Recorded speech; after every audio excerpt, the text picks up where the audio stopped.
Me enamoré de la mujer que recibió el corazón de mi esposa muerta. Hay preguntas que no tienen respuesta correcta. Hay decisiones que tomas en el peor momento de tu vida, cuando el dolor te ha vaciado tanto que ya no distingues bien entre lo que es valiente y lo que es desesperado. Y años después todavía no sabes en cuál de las dos categorías cae lo que hiciste. Yo marqué una casilla en un formulario. Eso fue todo. Firmé donde me dijeron que firmara, mientras una enfermera me miraba con esa mezcla de compasión y urgencia que tienen las personas que trabajan con la muerte todos los días y han aprendido a sostener a los vivos sin derrumbarse ellas mismas. Firmé, y con esa firma, el corazón de Lucía salió de su cuerpo y entró en el de una desconocida. Eso fue hace 4 años. Y si estoy escribiendo esto aquí, a las 2 de la mañana, con un vaso de whisky que no he tocado desde que lo serví hace 1 hora, es porque ya no sé guardar esto solo.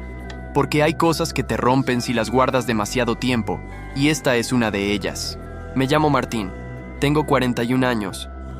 Durante 8 años estuve casado con la mujer más extraordinariamente ordinaria que he conocido en mi vida, lo cual suena a insulto y es exactamente lo contrario.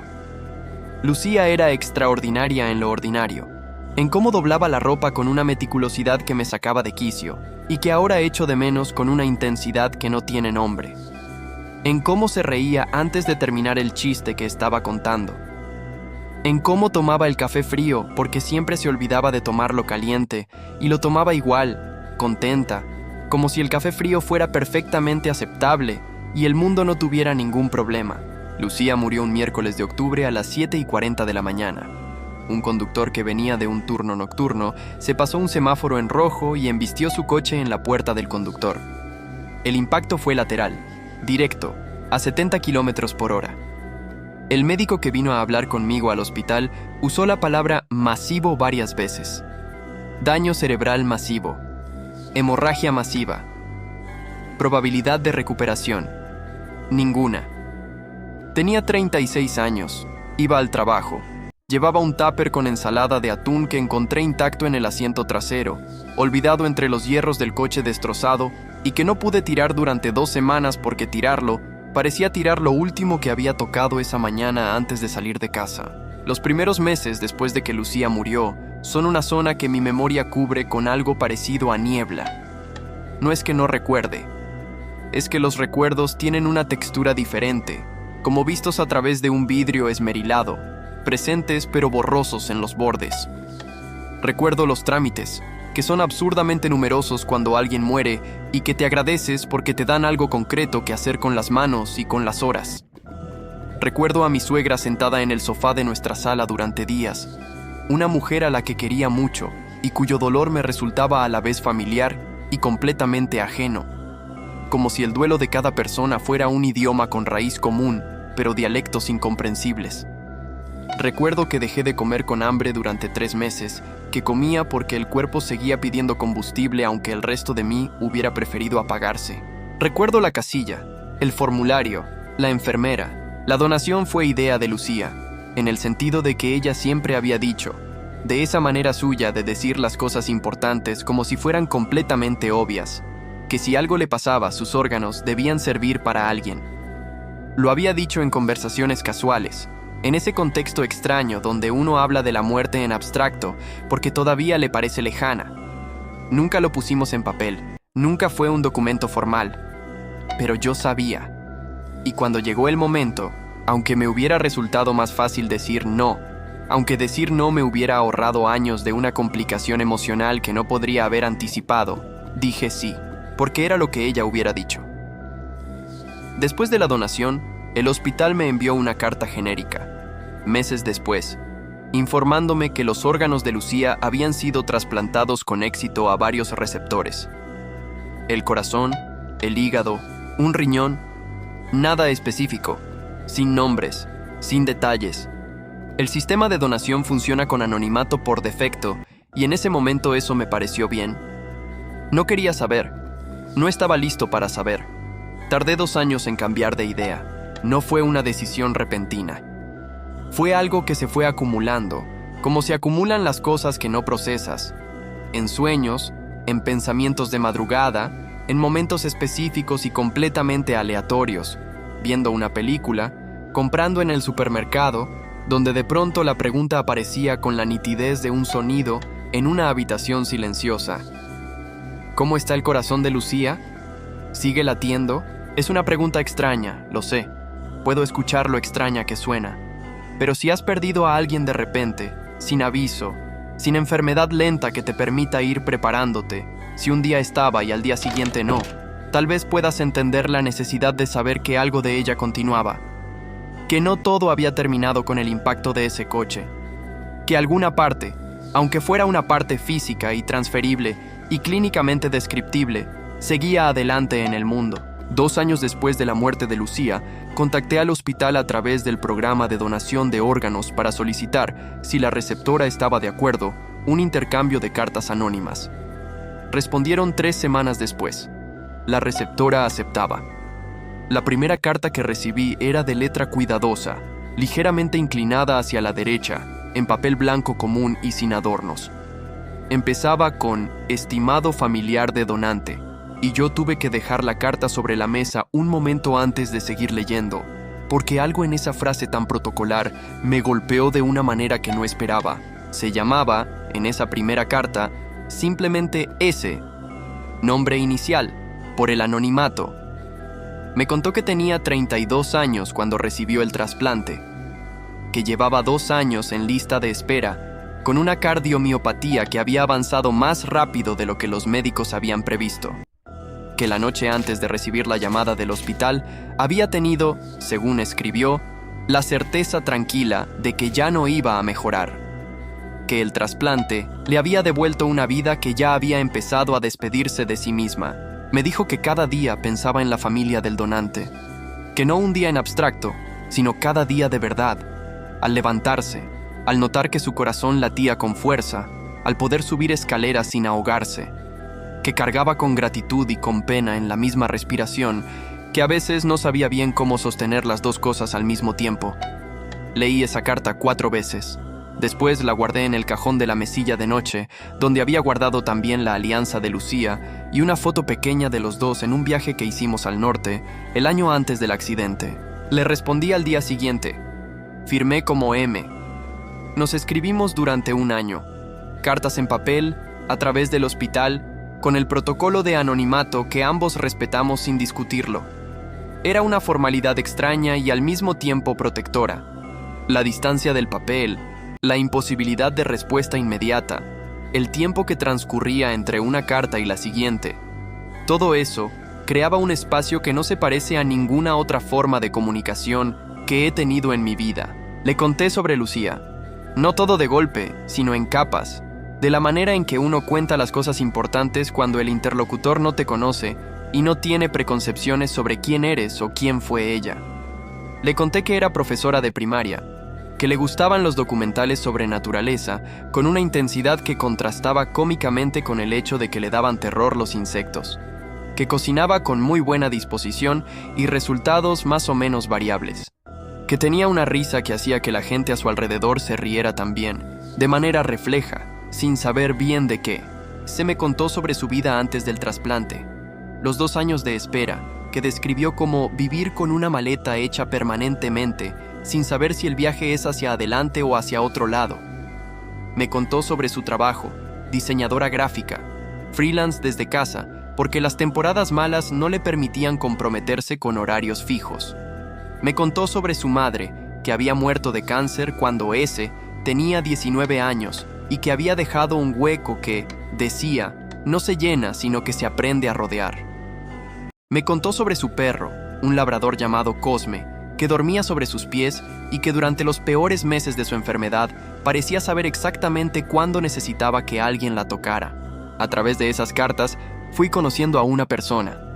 No abstractamente, no como la receptora del corazón de mi esposa, sino como una persona específica, con textura propia, con humor propio, con una manera de ver el mundo que se colaba entre las líneas, incluso cuando escribía sobre cosas trágicas. En la 10ª carta, me preguntó si alguna vez habíamos considerado conocernos en persona. Tardé 3 semanas en responderle esa pregunta. No por falta de respuesta, sino porque la respuesta que tenía era sí, y el sí me daba vértigo. porque querer conocer a ese en persona no era solo querer conocer a ese, era también, debajo de eso, querer estar cerca del corazón de Lucía. Y eso era algo que no sabía si era sano o si era un mecanismo de duelo que tenía más de apego que de cierre. No sabía si lo que buscaba era conexión humana real o si estaba proyectando sobre una desconocida algo que pertenecía a alguien que ya no estaba. Se lo dije así, con esa honestidad que me habían permitido las cartas, que habían creado ese espacio raro donde era posible decir cosas complicadas sin que resultaran devastadoras. Le dije que quería conocerla, pero que no sabía bien desde qué lugar, y que me parecía importante reconocer eso antes de decidir. Ella me respondió algo que guardé también, que de hecho tengo aquí frente a mí mientras escribo esto, porque sigo teniéndola. Creo que dos personas pueden encontrarse por razones imperfectas, y que el encuentro sea, aún así, genuino. El origen no contamina necesariamente lo que viene después. Quedamos para un domingo de abril, en una cafetería que ella eligió porque era en su barrio y le daba la comodidad de terreno conocido, lo cual me pareció completamente razonable, y también, en retrospectiva, me dice mucho de quién es. Llegué 15 minutos antes. Me pedí un café que tomé completamente, algo que menciono porque normalmente lo dejo a medias. Miré la puerta con la atención sostenida de alguien que espera algo importante y no sabe bien qué cara va a tener. Ese entró con 10 minutos de retraso, lo cual supe después que es absolutamente consistente con quién es. Y me reconoció antes de que yo la reconociera a ella. Supongo que porque yo era el único que estaba solo mirando la puerta con cara de estar esperando algo importante. Levantó la mano en un gesto pequeño. Me levanté. La primera impresión no fue lo que esperaba. No sé exactamente qué esperaba. Tal vez algo más dramático, más cargado, alguna especie de reconocimiento físico que confirmara que esto era lo que parecía ser. En cambio, fue simplemente una mujer de 36 años, morena, con el pelo recogido sin mucho cuidado, con una chaqueta gris que tenía una pequeña mancha de lo que después me contó era café de esa mañana, que extendió la mano y dijo: «Hola, soy Sofía», con una voz que era exactamente como la había imaginado leyendo sus cartas sin saber que la había imaginado. Nos sentamos. Pedimos. Hubo un silencio de 15 segundos que en otras circunstancias habría sido incómodo, y en esas fue simplemente el espacio necesario para que ambos nos reconociéramos en persona después de un año de papel y tinta. Ella habló primero. Me dijo: «Es raro estar aquí. Llevo un año sintiéndote como alguien conocido, y en este momento me doy cuenta de que no sé nada de tu cara». Le dije que era exactamente lo que yo sentía, y empezamos a hablar. Pasamos 4 horas en esa cafetería. El tiempo de ese tipo de conversaciones que no se sienten como 4 horas, sino como un paréntesis en el tiempo ordinario. Una burbuja donde las cosas que importan suben a la superficie sin el esfuerzo habitual. Hablamos de Lucía. Hablamos de su enfermedad. Hablamos de la muerte, de la nuestra propia y de la de los que amamos, con esa libertad que a veces tienen los desconocidos para hablar de lo que los conocidos evitan por miedo a hacer daño. Me preguntó cómo había sido tomar la decisión de donar, no con curiosidad morbosa, sino con una delicadeza que demostraba que entendía el peso de la pregunta antes de hacerla. Le dije que no había sido una decisión, exactamente, que era simplemente saber lo que Lucía hubiera dicho, que la firmé con las manos temblando y que no me arrepentía, aunque a veces el no arrepentimiento también doliera a su manera. Sofía escuchó eso en silencio.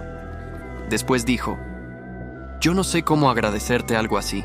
No hay palabras que estén a la altura, así que no voy a intentar encontrarlas». Y lo que me pasó en ese momento fue que la creí. No fue una frase hecha.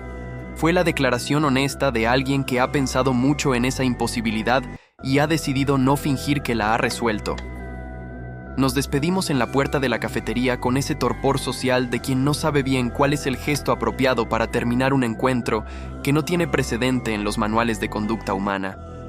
Acabamos dándonos un abrazo breve, del tipo que es más comodidad que costumbre, y quedamos en que nos escribiríamos. Esa noche llegué al apartamento, que todavía era el mismo apartamento donde había vivido con Lucía, porque nunca había conseguido moverme aunque llevara años diciéndome que debería, y me senté en el sofá, y me quedé mirando la nada durante un rato largo. ¿Qué había sentido? Esa era la pregunta que no podía dejar de hacerme. Porque lo que había sentido era complejo. estratificado, con capas que no sabía bien cómo separar. Había algo que reconocía como calidez genuina hacia Sofía como persona. La Sofía de las cartas confirmada en persona, inteligente y honesta, y con ese humor seco y tranquilo que hace que las cosas graciosas sean más graciosas por venir sin anuncio. Había algo que reconocía como emoción relacionada con Lucía, con la proximidad de su corazón, con la extrañeza hermosa y perturbadora de haber estado en la misma mesa que el órgano que le había latido durante 36 años. Y había algo más pequeño, más inicial, que no quise nombrar esa noche porque nombrarlo demasiado pronto habría sido como abrirle la puerta a algo sin saber todavía qué era. Nos volvimos a ver 3 semanas después. Esta vez yo propuse el lugar. Un parque cerca de mi trabajo, una caminata sin destino fijo, el tipo de plan que no tiene la presión de una mesa enfrente. Trajo a Cosme. El labrador resultó ser exactamente como lo había descrito en las cartas. Enorme, absolutamente convencido de que todo el mundo en el parque estaba ahí específicamente para hacerle caso, y con esa capacidad que tienen algunos perros de ponerse directamente entre 2 personas como si su misión fuera hacer de puente. Caminamos 2 horas. Hablamos de trabajo, de cosas pequeñas, de películas, de la manera en que la ciudad cambia con las estaciones. Fue una conversación distinta a la de la cafetería, menos cargada de peso específico, más parecida a cómo hablan 2 personas que simplemente se están conociendo. Y noté algo en eso, que la conocía, a Sofía, independientemente de todo lo demás, que la persona que había en esas cartas y la persona que caminaba a mi lado con Cosme jalándole la correa eran la misma, y que esa persona me caía bien de una manera que no estaba contaminada ni por la historia, ni por el peso, ni por nada externo. Eso me perturbó más que cualquier otra cosa que hubiera sentido hasta entonces. Los siguientes 2 meses nos vimos regularmente, sin protocolo, sin la mediación del hospital, con nuestros nombres completos y nuestros números de teléfono y la libertad de mandar un mensaje cuando queríamos. Quedábamos para caminar, para comer. Una vez fuimos a una exposición de fotografía que a ella le interesaba y que a mí me interesó más de lo que esperaba, porque Sofía tenía la capacidad de hacer que las cosas fueran interesantes cuando las explicaba. Nunca hablábamos de lo que estábamos construyendo, no porque lo evitáramos exactamente, sino porque no teníamos vocabulario para ello. No había una categoría disponible. No éramos amigos exactamente, no éramos familia, no éramos extraños. Éramos algo que no tiene nombre porque no ha existido antes con suficiente frecuencia como para que el idioma lo haya necesitado. Hubo un momento, una tarde de mayo, sentados en la terraza de su apartamento, que fue la primera vez que la vi en su espacio propio. Cosme dormía en un rincón. Sofía tenía los pies sobre la silla de enfrente y un libro abierto sobre el regazo que claramente no estaba leyendo mientras hablábamos. El sol entraba de costado y hacía que la luz tuviera esa densidad dorada de las tardes de primavera avanzada. Y yo me descubrí mirándola y pensando, con la claridad que a veces tienen los pensamientos que no se anuncian, me importa esta persona, no como receptora, no como extensión de Lucía. Me importa esta persona específica, con su libro abierto que no lee, y sus pies sobre la silla y su perro dormido y su manera de contar las cosas. Me asusté. Me asusté de verdad, de esa manera que te asusta cuando algo que no esperabas aparece y no sabes si recibirlo o cerrarte. No dije nada esa tarde. Lo que siguió fue semanas de ese estado ambiguo e incómodo que se produce cuando sabes algo sobre ti mismo que todavía no has digerido. Seguimos viéndonos. Las conversaciones siguieron siendo buenas. Cosme siguió metiéndose entre los dos en los momentos menos convenientes como si tuviera un radar específico para eso. Y yo seguí cargando ese saber sin decirlo, porque decirlo implicaba abrir una conversación que no sabía cómo empezar y que tenía, debajo, preguntas que me daban vértigo. ¿Cuánto de lo que sentía por Sofía era real y cuánto era desplazamiento? ¿Cuánto era ella y cuánto era el corazón de Lucía que latía en su pecho? ¿Era posible separar esas 2 cosas? ¿Era éticamente razonable lo que estaba sintiendo?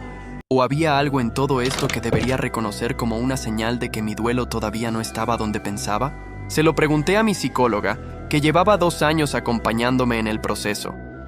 Se tomó un momento antes de responder, lo cual en ella es señal de que la pregunta le parece compleja y relevante en igual medida. Después me preguntó qué pensaba yo. Le dije que no lo sabía. Me dijo: cuéntame sobre Sofía sin mencionar el trasplante, solo la persona, y lo hice. Hablé durante 10 minutos sobre Sofía sin mencionar a Lucía, ni el corazón, ni ninguna de las capas de la historia. Y cuando terminé, mi psicóloga dijo: lo que describes es a alguien que te importa y hacia quien sientes atracción real. El contexto es complejo, pero los sentimientos no parecen reducibles a él. Eso me ayudó. No resolvió nada, pero me ayudó.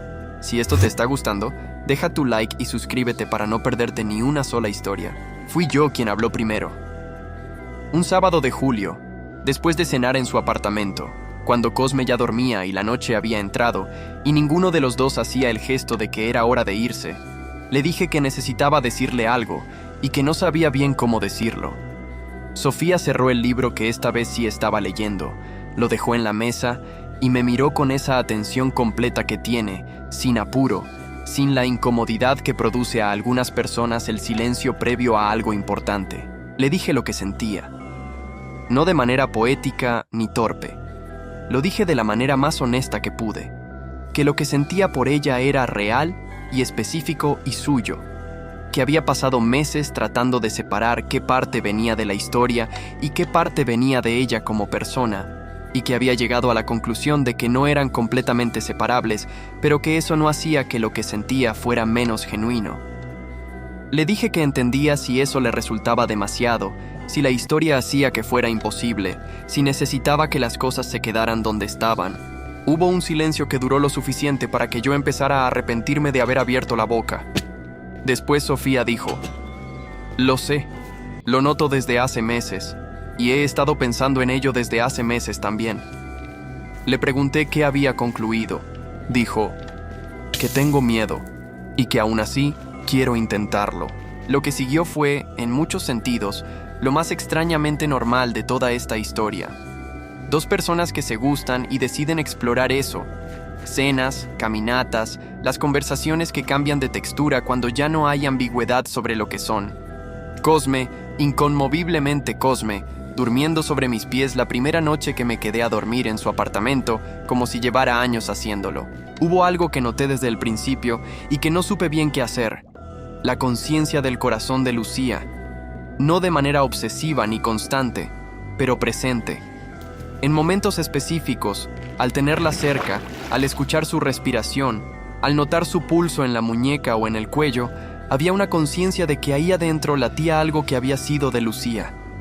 No sé si eso es algo que debería haberse resuelto antes de dar ese paso. Mi psicóloga y yo hablamos mucho de eso. La conclusión a la que llegamos, provisional y siempre revisable, era que esa conciencia no era patológica, sino honesta. Era reconocer la realidad compleja de lo que era la situación, sin por eso reducir a Sofía a un recipiente, ni dejar de verla como la persona que era. Sofía sabía que yo pensaba en eso. Lo hablamos con la misma honestidad que habíamos tenido desde las cartas. Me dijo que ella también pensaba en ello, pero desde un lugar diferente, desde la gratitud, desde la conciencia constante de lo que le habían dado. Me dijo que el corazón de Lucía no era algo que le pesara, sino algo que cargaba con respeto. Y entonces, un mes después de haber empezado lo que estábamos empezando, Sofía me dijo que tenía que contarme algo, que llevaba tiempo queriendo contármelo y que no había sabido cuándo ni cómo, y que ahora que estábamos donde estábamos, le parecía que era necesario, que no quería que hubiera cosas sin decir entre nosotros. Le dije que me contara. Me contó sobre los sueños. Empezaron después del trasplante. No de inmediato, sino a los pocos meses, cuando la recuperación ya estaba encaminada y el cuerpo había empezado a aceptar el órgano nuevo. Sueños vívidos, con esa calidad específica de los sueños que al despertar no se sienten como sueños sino como recuerdos. Sueños con personas que ella no conocía, en lugares que no había visitado, con esa textura particular de lo familiar cuando viene de adentro. Me contó que al principio los descartó, que los atribuyó al estrés postoperatorio, a los medicamentos, a la intensidad emocional del proceso de trasplante, que los había mencionado en alguna sesión con su psicóloga que había recibido explicaciones razonables sobre procesamiento de trauma y construcción onírica. Pero los sueños no pararon, y con el tiempo se volvieron más específicos. Me contó uno de ellos mientras yo escuchaba sin hablar, porque algo en mí había entendido a dónde iba esto antes de que terminara la frase, y necesitaba que llegara sola. Me describió un sueño recurrente: una cocina con luz de mañana, paredes color crema, una ventana con vista a un patio pequeño donde había una maceta de albahaca, una mujer de espaldas, pelo oscuro y largo, revolviendo algo en una olla. La sensación del sueño era de casa, de ordinario, de un martes cualquiera. La mujer se giraba. Sofía no podía ver su cara con claridad, como pasa en los sueños, pero sentía hacia ella algo que describió como el amor de conocerla de memoria. Hizo una pausa, y entonces me dijo: en la cocina hay un hombre. Está leyendo el periódico en la mesa. Tiene el pelo un poco revuelto, de haberse levantado hace poco. Y yo, en el sueño, lo miro y siento exactamente lo que siento cuando estoy con él. Esa tranquilidad específica, ese peso que se va. Me quedé completamente quieto. Sofía me miró. Dijo: el hombre del sueño eres tú, Martín. Llevas meses siendo tú, antes de conocerte en persona, desde mucho antes. Lo que siento cuando recuerdo ese momento es difícil de describir con precisión, porque es varias cosas a la vez y no del mismo tipo. Hay algo que podría llamarse asombro, esa suspensión del pensamiento racional que produce lo que no tiene explicación inmediata. Hay algo que podría llamarse miedo, no el miedo a una amenaza, sino el miedo a lo que no cabe en las categorías que uno tiene disponibles. Hay algo que podría llamarse emoción, del tipo que no distingue bien entre dolor y gratitud porque los dos están ahí al mismo tiempo. Y hay algo más, debajo de todo eso, que tardé en reconocer: la sensación de que Lucía estaba ahí. No de manera sobrenatural ni mística, no en el sentido de que creo en esas cosas, no con ninguna certeza teológica, sino de una manera más pequeña y más extraña. La sensación de que algo que fue suyo, algún residuo de ella que no sé nombrar científicamente, porque la ciencia no tiene aún el vocabulario para eso, había hecho algo. Había reconocido. Había, de alguna manera que no entiendo y no necesito entender, encontrado el camino hacia alguien que era mío. Me llevé las manos a la cara. No lloré inmediatamente. Me quedé así un momento, con las manos sobre la cara y la oscuridad de los propios párpados, procesando lo que acababa de escuchar. Sofía esperó. No me tocó de inmediato, no me preguntó nada. Simplemente estuvo ahí con esa capacidad suya de dar espacio sin desaparecer. Cuando bajé las manos, lo primero que hice fue preguntarle cómo era la cocina del sueño. Me la describió. Las paredes crema, la ventana con la maceta de albahaca, la olla en el fuego. Me preguntó por qué. Le dije que era la cocina del apartamento donde viví con Lucía, el apartamento donde sigo viviendo, con las paredes que ella eligió pintar de ese color porque decía que el blanco puro era triste, con la maceta de albahaca que planté después de que ella murió porque ella siempre quería tener una y nunca nos acordábamos de comprarla, y yo la compré cuando ya no podía dársela y la he mantenido viva 4 años porque no sé qué otra cosa hacer con ese gesto. Sofía me miró durante un segundo largo. Después dijo en voz muy baja: nunca te describí la cocina en las cartas. No, no lo había hecho. No sé qué hacer con eso. Esa es la verdad. 4 años de psicología, 2 años de cartas, meses de construir algo real con una persona real. Y hay algo en el centro de todo esto que no tiene explicación que yo pueda sostener con comodidad. Hay explicaciones racionales disponibles. Los sueños pueden construir imágenes a partir de fragmentos que no recordamos conscientemente. El cerebro hace conexiones que la memoria consciente no registra. Es posible, completamente posible, que Sofía haya captado algún detalle en alguna conversación, o carta o foto que le mostré, y que su mente lo haya integrado en el sueño sin que ella lo sepa. La memoria celular, ese concepto que aparece en conversaciones sobre trasplantes, no tiene sustento científico sólido. Hay una explicación para todo esto que no requiere salirse del mundo conocido. Las he buscado activamente porque soy el tipo de persona que busca las explicaciones racionales antes de abrirle la puerta a cualquier otra cosa. Pero también está la maceta de albahaca. Y yo no me la había mencionado. Han pasado 8 meses desde esa conversación en el apartamento de Sofía. 8 meses desde que me contó los sueños. Estoy escribiendo esto a las 2 de la mañana porque es el tipo de historia que te pide salir, que fermentas y la guardas, que necesita ser dicha aunque sea a desconocidos que la leerán en sus teléfonos en algún lugar del mundo. Sofía y yo seguimos juntos. No tengo una palabra mejor para describir lo que somos. Juntos. Construyendo algo que no tiene mapa porque no hay mapa para esto. Aprendiendo a vivir dentro de una historia que tiene demasiadas capas para que ninguna de las dos sea suficiente sola. Los sueños de Sofía no han parado del todo. Son menos frecuentes, dice, o tal vez se han vuelto más ordinarios, menos cargados de esa intensidad de lo nuevo. El hombre de la cocina sigue siendo yo. La mujer de espaldas sigue siendo alguien cuya cara no puede ver claramente. Sofía ha llegado a una paz con eso que yo todavía estoy construyendo. La idea de que hay cosas que ocurren adentro de nosotros que no elegimos y que no comprendemos completamente, y que eso no las hace menos reales ni más amenazantes. Le pregunté una vez, meses después de aquella noche, si los sueños le daban miedo. Me dijo que al principio sí, que cuando empezaron, antes de conocerme, antes de que yo existiera para ella como persona real, y no como abstracto familiar del donante, le producían una inquietud que no sabía bien a qué atribuir. Que soñar con alguien que no conoces pero hacia quien el sueño te hace sentir algo concreto es una experiencia desorientadora, particularmente cuando ya tienes suficiente con procesar lo que significa vivir con un órgano que no era tuyo. Le pregunté qué sintió cuando me vio por primera vez en la cafetería y reconoció al hombre del sueño. Hizo esa pausa suya. Después dijo, sentí que algo encajaba, no de una manera dramática, de una manera tranquila, como cuando llevas tiempo buscando una palabra y de repente la recuerdas y no es una gran revelación, es simplemente, ah, sí, eso era. No sé si eso me tranquiliza o me conmueve más. Probablemente las dos cosas. He vuelto al apartamento de Lucía con Sofía varias veces. No de inmediato, no en los primeros meses, sino cuando ambos sentimos que era posible hacerlo sin que fuera una carga demasiado grande para ninguno de los dos. La primera vez que entró, Sofía se detuvo en el umbral de la cocina. No dijo nada durante unos segundos.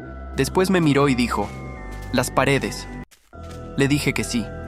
Miró la ventana. La maceta de albahaca en el alféizar, que lleva 4 años ahí, que he mantenido viva con el cuidado obsesivo de quien riega algo más que una planta.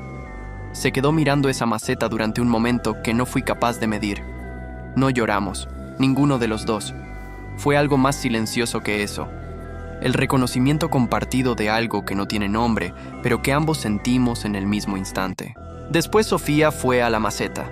Tocó una hoja con la punta de los dedos y dijo, «Huele igual». No le pregunté igual a qué. Hay una conversación que tengo con mi psicóloga de manera recurrente, que no tiene resolución, pero que se va volviendo más cómoda con el tiempo. La conversación es sobre la culpa, porque hay culpa, la hay, aunque no sepa bien ante quién ni por qué exactamente. ¿Es traición a Lucía querer a Sofía? He pensado en eso más veces de las que puedo contar. He llegado a este lugar, que es provisional y puede cambiar. No, no lo es. Lucía está muerta. Yo sigo vivo. El amor no es un recurso finito que se agota si lo usas en más de una persona, y querer a Sofía no le quita nada a lo que tuve con Lucía. No lo borra, ni lo reemplaza, ni lo disminuye. Son cosas que existen en el mismo espacio sin necesitar excluirse. Lo que es más complicado, lo que no resuelvo tan fácilmente, es la capa específica de esta situación. Que Sofía lleva el corazón de Lucía. Que cuando la abrazo, hay un órgano ahí que fue de ella. Que los sueños de Sofía tienen algo en ellos que viene de un lugar que no entiendo. Mi psicóloga me preguntó una vez si eso me hacía sentir más cerca de Lucía o más lejos. Tardé en responder. Después dije que las dos cosas. Que hay momentos en que la proximidad de ese corazón es una forma de continuidad que me da algo que no esperaba seguir teniendo. Y que hay momentos en que esa misma proximidad me hace sentir el peso de la ausencia de Lucía con más fuerza que la distancia. Porque lo que tengo no es ella. Sofía no es Lucía. No es una extensión de Lucía. No es un recipiente. Es su propia persona, completa y específica. Y el corazón que lleva es parte de ella ahora, no un préstamo ni una reliquia. Eso me lo recuerdo cuando lo necesito. Le he contado a muy poca gente. A mi hermano, que lo procesó con esa practicidad suya que a veces me saca de quicio y otras veces es exactamente lo que necesito. Me preguntó si era feliz. Le dije que sí en la medida en que soy capaz de serlo, y me dijo que entonces. A un amigo cercano que conoció a Lucía y a quien le costó más, no porque juzgara, sino porque para él la historia tenía demasiadas capas para asentarse rápido. A mi psicóloga, que ha sido parte de todo esto desde mucho antes de que hubiera un todo esto. No le he contado a mi suegra. No sé si alguna vez lo haré. Hay cosas que se deben por lealtad y consideración, y hay cosas que proteger. Esa conversación, si llega a darse, merecerá más cuidado del que soy capaz de anticipar ahora. Sofía le contó a su mejor amiga que tuvo la reacción que tienen las mejores amigas de las personas complicadas: escucharla durante horas, hacerle las preguntas difíciles y al final decirle que lo único que importaba era cómo se sentía ella. Me pregunto a veces qué pensaría Lucía de todo esto. Es un ejercicio que mi psicóloga no recomienda exactamente, pero que tampoco prohíbe, porque entiende que necesito ese diálogo interno, aunque sea imaginario. Y lo que me respondo, cuando me pregunto qué pensaría Lucía, viene desde lo que la conocí durante 8 años. Lucía era práctica, era generosa. Era de las personas que, cuando algo bueno le pasaba a alguien que quería, lo celebraban sin reservas, sin esa sombra de envidia que a veces contamina incluso el amor genuino. Era de las personas que decían lo que querían con claridad y esperaban lo mismo de vuelta. Lo que me imagino que diría si pudiera preguntarle es algo parecido a esto: que ella quería que yo estuviera bien, que el corazón es un músculo y que los músculos están para trabajar, que si hay alguien que lleva su corazón y ese alguien me hace bien, entonces le parece perfecto, y que deje de darle tantas vueltas y me tome el café mientras está caliente. No sé si eso es real o es lo que necesito creer. Probablemente es las dos cosas.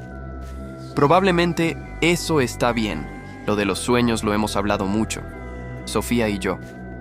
Desde esa noche en que me lo contó, ha sido un tema que volvemos a tocar de maneras distintas, como se toca una herida que va cerrando, con más cuidado al principio, con más normalidad después. Le pregunté una vez si en el sueño, en la cocina, había alguna vez interacción entre la mujer de espaldas y el hombre que soy yo. Si se hablaban, si se tocaban, si había algo específico que ocurriera entre los dos. Me dijo que sí, que en la versión más común del sueño, el hombre en la mesa levanta la vista del periódico y mira a la mujer en la olla, y ella lo mira también. Y hay un segundo de contacto visual que en el sueño está cargado de esa intimidad ordinaria, de los que se conocen de memoria, y ninguno de los dos dice nada porque no hace falta. Le pregunté si eso le producía algo al despertar. Dijo: me da paz. No sé de dónde viene esa paz, pero está ahí. Me quedé con eso durante días. Todavía lo llevo conmigo. No tengo un cierre para esta historia. No tengo una conclusión que la ate con una frase que suene a sabiduría ganada. Lo que tengo es esto: un martes cualquiera, en una cocina con paredes crema y una maceta de albahaca en la ventana, Sofía hace café y yo leo algo en la mesa, y Cosme duerme en algún rincón, y la mañana entra con esa luz particular que tiene cuando todavía no se ha calentado del todo. Y hay un momento, un segundo específico, en que ella me mira desde la olla y yo la miro desde la mesa, y ninguno de los dos dice nada, y yo pienso en Lucía. La pienso con amor y con pérdida, y con esa gratitud extraña de haber tenido algo tan bueno aunque fuera por el tiempo que duró. La pienso sin culpa, o con menos culpa que antes, que es lo más cercano a sin culpa que he llegado todavía. Y después miro a Sofía, que ya volvió a lo suyo, y pienso que hay cosas que ocurren en el mundo que no caben en ningún mapa que hayamos hecho. Que la vida tiene una capacidad para la complejidad que supera consistentemente nuestra capacidad para catalogarla. Que a veces lo que se dona no es solo un órgano, que a veces lo que se recibe no es solo un corazón. No sé cómo llamar a lo que esto es, solo sé que es real. Y por ahora, con todo lo que no sé y todo lo que no entiendo, eso me alcanza. Si esta historia te sorprendió, dale like, suscríbete y comenta qué te pareció. Compártelo con tus amigos porque el chisme no se guarda se comparte,